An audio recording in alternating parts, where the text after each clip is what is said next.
girl prosperity. Yeah, guys, I'm sort of not feeling well, but I'm doing this either way. So I haven't posted for the last 2 weeks, and that was because of school stuff, registrations, everything that I did with all that. Yeah, so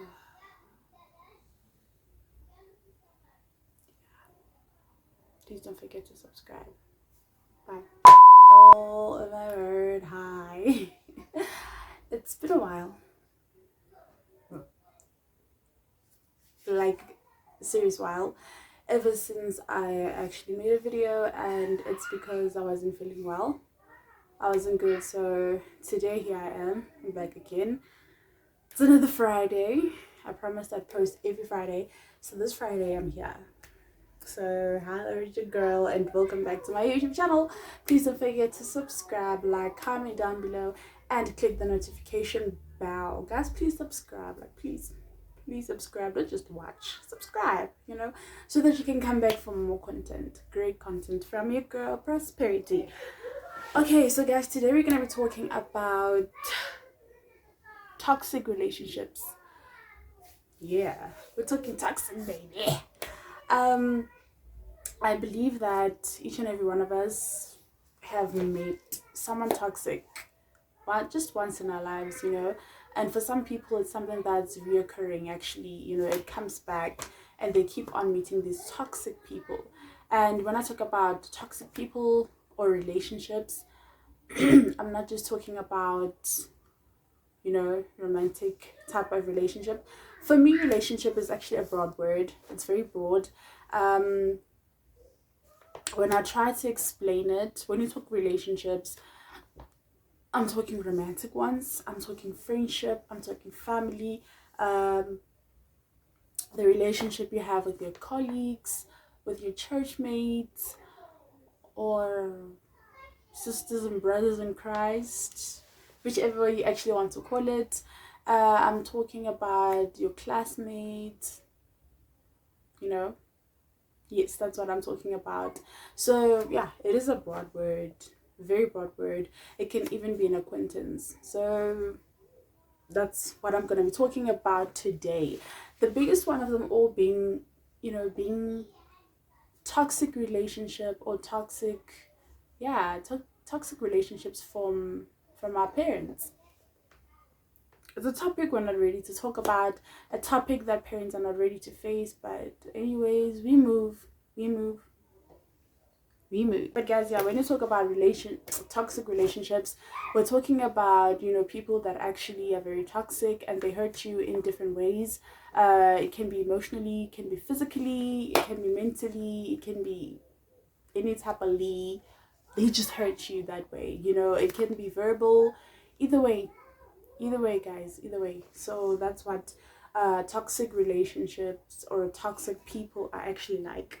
Okay, first of all, toxic relationship damage self-esteem. Like, yeah, especially those when it comes out verbally, and it really does mess with one up, when it comes to self-esteem, and also drains one's energy. So your energy gets drained because you're never happy, and they just seem to hurt you over and over again. So that's what toxic people are about. Okay, they drain one's energy, and they don't create a safe space for you, or for anybody for that matter. So you never have this safe space because of the toxic people around you. And when you talk toxic people, it also has to do with them having a lot of insecurities and self-centeredness. They're narcissists. Actually, most of them are narcissists. So yeah, and it's about dominance and control. So they want to dominate, they want to control, they want to be the one in charge, they want to be the one doing everything, literally. And apparently everything means hurting you. So be careful of such relationships. There's this saying that I actually found, and it says, to say a toxic relationship is dysfunctional is at its best is an understatement. So to say a relationship is a toxic relationship is dysfunctional, you're not saying anything. Like, you're just saying, okay, fine, whatever. But it's actually an understatement. So yeah, and B, keep in mind that it takes two to have a toxic relationship. Words and actions matter as well.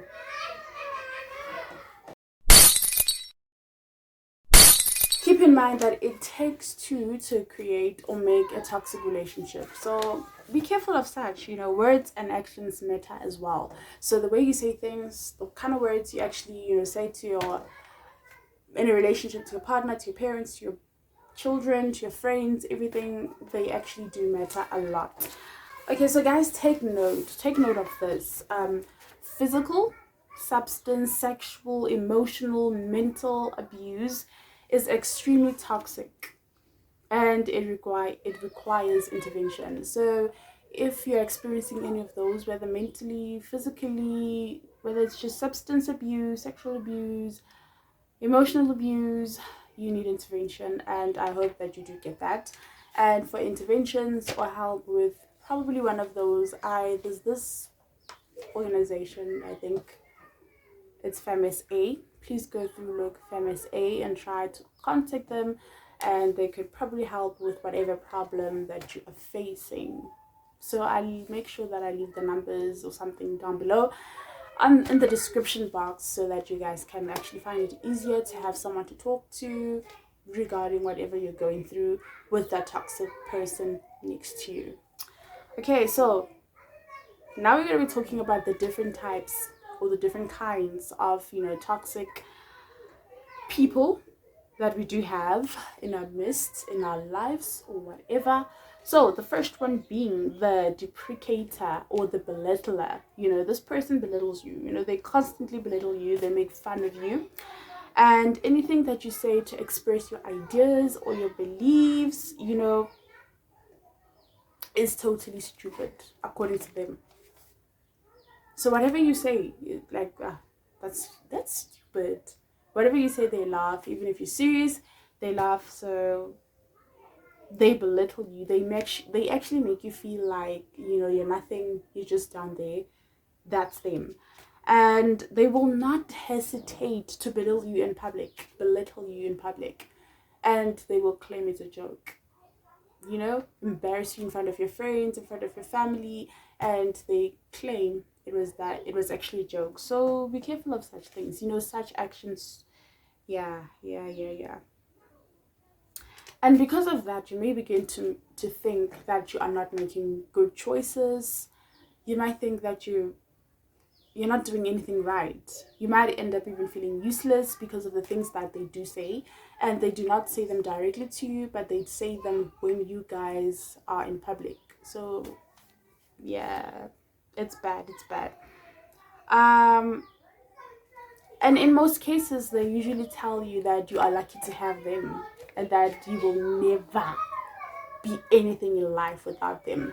So be careful of such people. They're one of the, deprecator or the belittler, one of the few in the toxic descriptions kind of people. So be careful of such people. They do exist. So guys, if you feel your partner or someone around you, your friend or your brother, your sister is belittling you, and especially in public, in front of the people, and not, when it's just the two of you, talk to them, try to find out why they do that, and try to talk them out of it. And if they do continue, they need intervention. Okay guys, so the third point is bad temper, or rather the third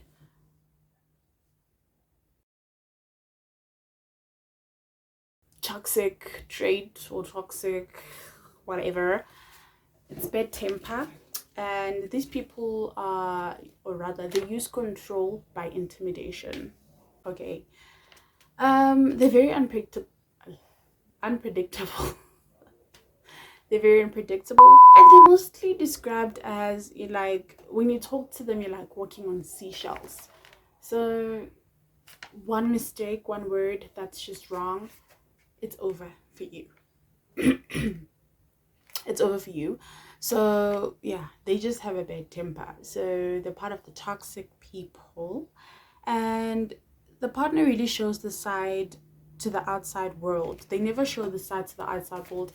Like when you guys go out, they're the most friendliest, most bona. They're just great.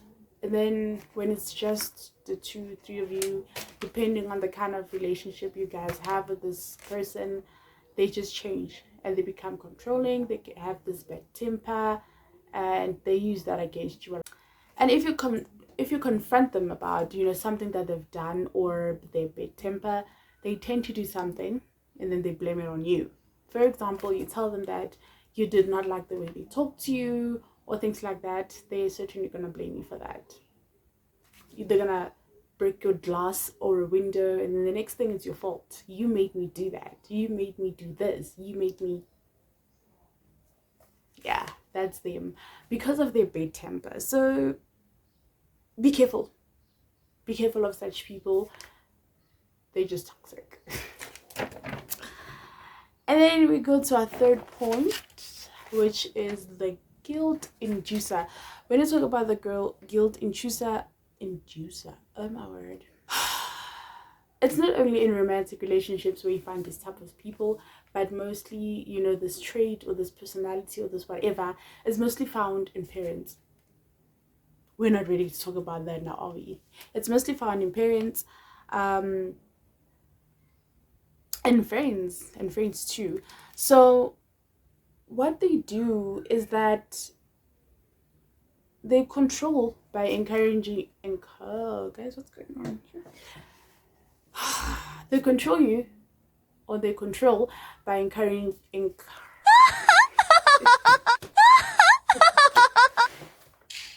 Okay, by encouraging you to feel guilty about something. So each time you do something that they do not like, they use that to guilt trip you, and then they use that to their best advantage. And because of that, they use that to actually get what they want at the end. So it's sort of, especially in parents, they're like, you broke my glass, therefore wash the dishes. That sort of thing. They use the guilt to get what they want. So be careful of such people. Although when it comes to our parents, I don't think there's something, or yeah, something can change about that. But yeah, be careful of such friends. They use that. They're like, you did 1 2 3 to me a few years ago, so because of that, I want you to do 1 2 3 for me. When it comes to friends, it's just another topic. Friends are just, wow, friends are friends, guys. They're not good. But we have good friends. Shout out to all those who are good friends. But if you are a control freak, you're, guilt inducer, you're toxic, then you're bad. I'm sorry, but you're bad. And you need intervention. There's people who can actually help when when it comes to such things. So if you're part of those, please do go out there and ask for assistance or for help or intervention. We're going to point number 4, which is the overreactor or the deflector. Okay, we're going to talk about the overreactor. They're the type of people, like, you're trying to tell them that you are unhappy or you're hurt or angry about something, and then they end up making it about them. Have you ever asked or talked to someone and you're like, oh my word, I'm experiencing such a situation and I really do need your help? Or rather, you not really telling them that you do need the help, but you're just telling them how you feel. You're like, I'm sad because school registrations are not going very well. And then they're like, oh, me too, I'm not good, oh my word, like my mom, and the rest of the conversation is about them. So that's what they do. They become the victim. Like, you're the victim, but they tend to be the victim. So it's like everything is all about them. And at the end of the day, instead of going to a friend or a partner or a parent and you're telling them that you're sad or you're angry or you're experiencing something, you end up apologizing. You end up being the one that's actually being a comforter to that person. You end up being the one that says sorry to the person. but you're the one that had a problem and you're the one that was not in good space or whatsoever. So they are the type of, that's the type of toxic trait or whatever that they do have, and they're called the overreactor or the deflator. Everything is all about them. You tell them a situation, they turn it into their situation, and you end up, you're hurt, but then now you have to like, oh, I'm sorry, everything will be okay. And you did not get such help or such comfort or such great words. So then they're mostly found in friends, I would say. They're mostly found in friends. Be careful. And then we go into point number 5. We have the overdependent thinker. Or no, the overdependent partner. Okay, when we talk about those, we're talking about the kind of partner that, you always have to make decisions for them. That's toxic. Like every decision, in life that they have to take, they can't take it on their own. You have to make that decision for them. You have to be the one, that actually help them take that kind of, control over their lives. Like you're the controller. It's their lives, but you're the one who actually has a say in it more than they do. When making a wrong decision, it's your fault, yet they're the one that asked you to choose. So I can say, which school do you think is best I go to? And then this person says, how about, you go to the University of Free State, and I go there. And then after that, I don't find it easy, I don't find it good, and everything just goes wrong. And it's easy for me to blame the next person and be like, oh my word, but you're the one that said I must go to, University of Free State. Yet they're the one that actually asked you to make the decision for them. So careful. And I have a quote. It says, not deciding is a decision that has an advantage of making someone else responsible for the outcome. So if someone else asks you to make a decision, just know that the outcome is your fault, or the outcome is totally up to you. So if the outcome is bad, it's easy for them to blame you, and if the outcome is good, it's good. But usually if it's bad, then it has a very bad,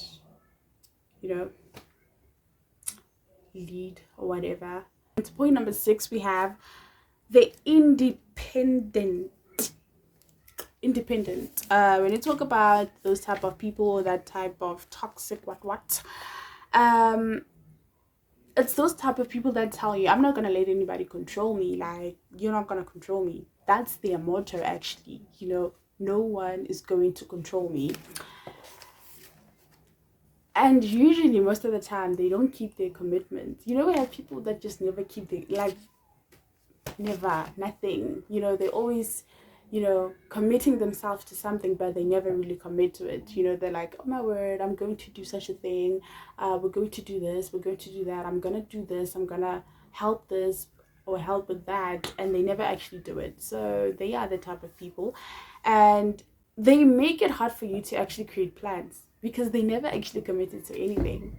So if you want to do something out there, and you have this partner or this friend or this whoever, they never committed, it's hard for you to make your own plans or plans with them or plans involving them, because you never know if they're gonna get committed. You never know how far you're gonna go with this person, because they never committed. There's no commitment whatsoever, and they're very unpredictable emotionally. So you never know what to expect from them. They just sort of lost. Okay, and another thing is, you always need reassurance from them. So you always have to ask all the time. Like, you have to, reassure yourself that, hey, are you still coming? Are you still gonna do this? Are you still gonna do that? Do you still love me? So yeah, the independent toxic whatever. And then we go to number 7. We have the user. I think this is something that a lot of people have actually experienced. The user. a lot have been used, you know. When it comes to the user, they seem very nice and pleasant, very kind, very friendly, very out there, very outgoing, you know. They're just perfect. Okay, not perfect, but they, you know, they're good, you know, they seem nice. But they become controlling as time goes by. So you get to see their personality, you get to see who they are as time goes by. So when you first meet, everything's okay. And then as time goes by, they start controlling you. They start being jealous. They start checking you, stalking you. They become psychos. Like psychos. Guys, we have psychos, okay? We have people who are just psychos. So they check your every move. They interrogate you with everything. Where have you been? Who were you with? What were you doing? They check your every move. The next thing, they clone your phone, your WhatsApp, your Facebook, everything. They have your pins to everything, and they become obsession, guys. So yeah, we have a need for those type of people. We call them,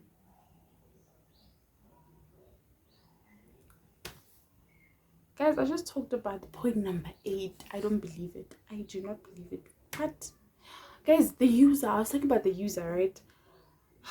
The user. Okay, they're only nice when you actually do something for them. So if you're not gonna do something for them, they just don't, they don't become nice. And for them, it's a one-way road. You do everything, they do nothing. They're just there, and you have to do everything for them. They're using you, whether be money, whether it be advice, whether it be anything. They're just using you. So be careful of such people, and nothing is ever enough for them. So in everything that you do, it's never enough. You give them 1,000, they're like, how about you add 500 to it? Or, oh my word, thank you for doing that, but hey, you could have just added a little bit of balloons and whatever. So nothing is really enough when it comes to those type of people. Okay, going to point number 8, the possessive or the paranoid, and that's the one that are bad news, and they're very jealous. They become controlling as time goes by and check everything that you do. They stalk you and blah blah blah, and they interrogate you all the time about everything, literally everything. Okay, yeah, should be blah blah. They check everything that you do. So yeah. So be careful of, you know, the type of people that you have in your life. Okay, I have another word, whatever. What distinguishes a toxic relationship is both the severity of these behaviors and how frequent they occur.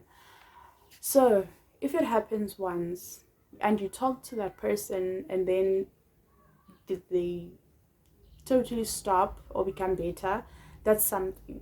But if you talk to them and it occurs a lot, they don't stop, then it's a sign. Leave. Don't stay, guys.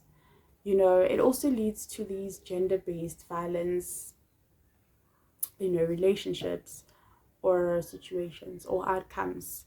So immediately experiencing these types of toxic relationships or toxic behavior, then please do leave. Because sometimes we think we can try to change a person, but the person should change for themselves.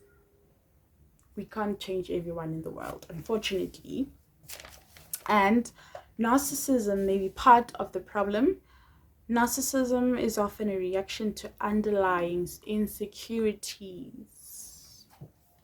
So be careful of narcissists and toxic behavior, toxic people. Yeah, they will ruin you, literally. Be careful of such people. And I also have a few stories, or rather a few, you know, people who came out to me on my Facebook and they told me about their toxic experience or the toxic people around them, you know, the kind of behavior that they did experience. And there's this lady, guys, who, it's a very touching story, and I love the fact that she has moved on from that, and you know, she thanks God that she's moved on from that. So she was in a relationship with this guy. Everything was great. Okay, they were lovers. It was perfect, you know. Then she got pregnant. And then when she got pregnant, the guy started doing things. He started cheating. He started being controlling. He started hitting her, abusing her. And because of that, you know, she couldn't even leave because she was so in love with this guy. So because of that, she stayed. She didn't leave. She had to stay. And for the sake of the child involved as well, she also had to stay. Until she got fed up and she decided, you know what, I'm out. And today she's out. She's in a very, very happy place, and I'm very excited and glad for her. I hope God blesses her even more. And thank you very much for actually leaving, even though there were so many signs of this toxic, you know, person around you, but you were actually able to leave them. As we speak, the person is you know, he's just one of those guys that are out there, one of those guys that are very much respected, but at the end of the day, he does not do anything for even his own child, you know. And he's said some things to her that are just wow. So be careful. Be careful. And thank you very much for sending me a message via Facebook. And we have another one. I have another one from Facebook, and it's a guy. He said while growing up, he had so much pressure from friends help. He was in primary school when he experienced this type of behavior, and in primary he wanted to be cool. We all want to be cool, right? He wanted to be cool, and he started, you know, hanging around with these guys. And yeah, apparently those guys were very controlling. They were very feared in school, and because of that, he had to impress these people and ended up doing things because of, you know, how they were doing things. They were now telling him what to do. They were literally controlling him and telling him to do all the wrong things. And because of that, he changed. You know, he became something that he never thought he would become. But as time went by, he decided to change. He left the group, he left the people, he left, and he changed. And today he's a better person. Oh yes, he's a better person, and he no longer does what he did to other kids or other children at school. So basically, he was kind of like trained or whatever to become a bully, sort of, you know. But he changed from that. And another thing I told him as we were talking on Facebook, I told him that you were also pressured. You know, you allowed peer pressure to actually control you and make you this person that you were not. So it was peer pressure plus the toxic people around him that made him change himself. But I'm glad that he decided to turn into a new leaf and changed himself to become a better person. So shout out to you. I have lots more stories that I actually found, but due to time, I'm not sure if I want to continue. We have, you know, parents that are very controlling. They don't want you to do something. They don't want to be wrong. They never want to be wrong. And whatever they say goes. So your emotions, your feelings, your opinions have nothing to do with them. Whatever they've said, it's a stamp. It's signed, it's sealed, it's delivered. They don't care what you say. So we also have, you know, those kind of, I also received those kind of stories from, you know, Facebook. People are telling me their experiences when it comes to toxic relationships. And another toxic, you know, story that I have is of this girl. You know, this girl, she was in a relationship, and apparently, you know, she got abused, you know, emotionally so because of this guy. He was very controlling in public. He was the type to actually make fun of her, you know, talk about how dumb she is and stuff like that. Imagine telling people your girlfriend is dumb and she's just right there. That's actually what happened. And because of that, self-esteem, self-confidence down the drain. And yeah, she stayed for a few years, guys. She stayed for like 3 years, but then she finally decided, you know what, it's time I up and leave. Because the guy did not even, like, you would send your partner a picture and they would not even comment, nothing, dollar. and then you have to hear that from people outside or different people. So basically that's what happened when it comes to her, but she decided to leave. So to all those who leave, thank you very much for leaving, because it's not healthy to stay in such a relationship or be with such a person. Also, when it comes to friends are toxic. Be aware of that, of such behavior.